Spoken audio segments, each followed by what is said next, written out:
Thank you, Chair. Thank you for your submission, Dr. Walker. Now, the Secretariat has, I've seen it and I've gone through it.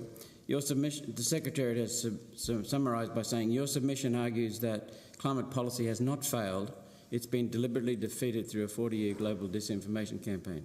That's correct. So I'd like to ask you some questions to illustrate the foundation. You may remember that the term carbon pollution was created in this country. It emerged from the Gillard Milne government, Labor Greens government, and it was taken over by Obama and spread around the world. I don't think that's correct either. Okay. Well, a volunteer of the Galileo movement, John Kribes, is deceased now. And the Galileo movement is entirely voluntary, and I'm a very proud member, I was a very proud member of it before it failed.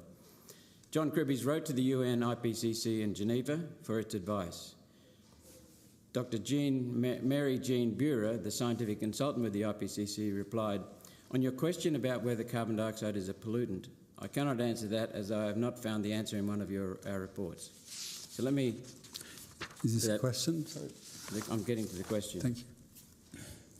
Let's consider carbon dioxide, human production of carbon dioxide, against the characteristics of various definitions of pollution. Let me know if you disagree. It's not noxious and does not impair the quality of air, water or soil. It does not degrade the environment nor impair its usefulness nor render it offensive. It's essential for all life on Earth. Is that true? So, in 1959, Edward Teller, whose scientific credentials as a physicist I don't think anybody could deny because he was the architect. Is that true? Yes or no? He addressed the American Petroleum Institute, and in his speech he said, this is the 100th anniversary of the oil industry in the US, and he said, there's something that I think you need to be concerned about, talking to the CEOs of the American Petroleum Institute. He said, there's something that we need to worry about. It is the chemical contamination of the atmosphere by carbon dioxide. So that was the words that he used. I think that is exactly true. Pollution is matter out of place. It's stuff that's in somewhere that it shouldn't be. And the main problem with carbon dioxide and methane is that it irrevocably traps heat at the Earth's surface. This is what regulates the temperature of the Earth. So, for example, if you burn 1 tonne of coal, oil or gas, roughly the amount of carbon that is moved from the Earth's from geological storage. So a piece of coal is roughly around 250 million years old. That's how long that carbon has been not in the atmosphere. Petroleum is around that, if I can finish. So then 1 tonne of coal will give you, of any fossil fuel, roughly 2.5 times that weight in carbon dioxide. The amount of heat that's released from burning a tonne of petroleum is, if you can imagine how much heat that would generate if we were to set a tonne of petroleum on fire, the amount of heat that traps at the Earth's surface after a century is around 250 times greater.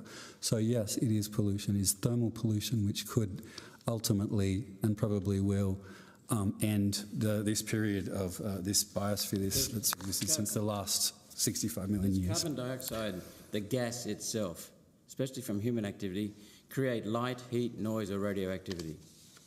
And does it distort our senses? In any way is it toxic? If you don't know, you can take it on notice too, Doctor. No, it doesn't. It's not toxic. It doesn't make land, water or air dirty or unsafe to use. It does not cause disease. It doesn't harm ecosystems. It's essential for ecosystems. Oh, that's not true at all. It is, carbon dioxide is lowering the pH of the oceans, and the thing is that every living thing on Earth has a thermal envelope in which it can survive. And so, for example, your body temperature, if the core body temperature goes up or down by only a small number of degrees, you'll die. That is the same for every organism on Earth. And the thermal envelope that we live in is because the biosphere, since the beginning of life on Earth, has reduced the quantity of carbon in the atmosphere by 1,000-fold. since the early, right? And so what we're doing is, the fossil fuel industry is doing what the Industrial Revolution is. And I mean, this is very clear and well established, and I believe outside the terms of reference of this committee, but I'll say it again, that it is the most damaging and dangerous form of pollution. It is the largest by weight of the entire global economy, and it is by far the most dangerous form of pollution because heat continuing to rise for the next couple of 100 years will make the Earth uninhabitable for most species on Earth. Are you aware that carbon dioxide in Earth's current atmosphere has been 125 times higher about 600 million years ago? And when life flourished, the dinosaurs, people know about the dinosaurs and plants, it was 5 times higher than today, and life flourished. I would need to refer to scientific literature to know if what you're saying is correct. Okay. It doesn't harm ecosystems. It's essential Not for correct. ecosystems. Heat by mass release of carbon dioxide is destroying ecosystems. The Barrier Reef has been cooked. The Ningaloo Reef has been cooked. It won't come back. The Great Southern Reef, based on kelp, is dying because of heat from carbon dioxide. And CO2 accumulation in the ocean is called carbonic acid when it's absorbed by the ocean.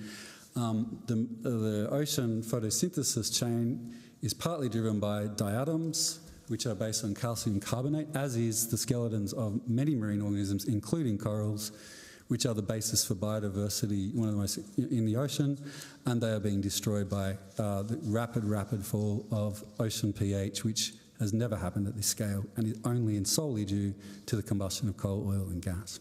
I'd argue... Last question, Senator Roberts. Thank you, Chair.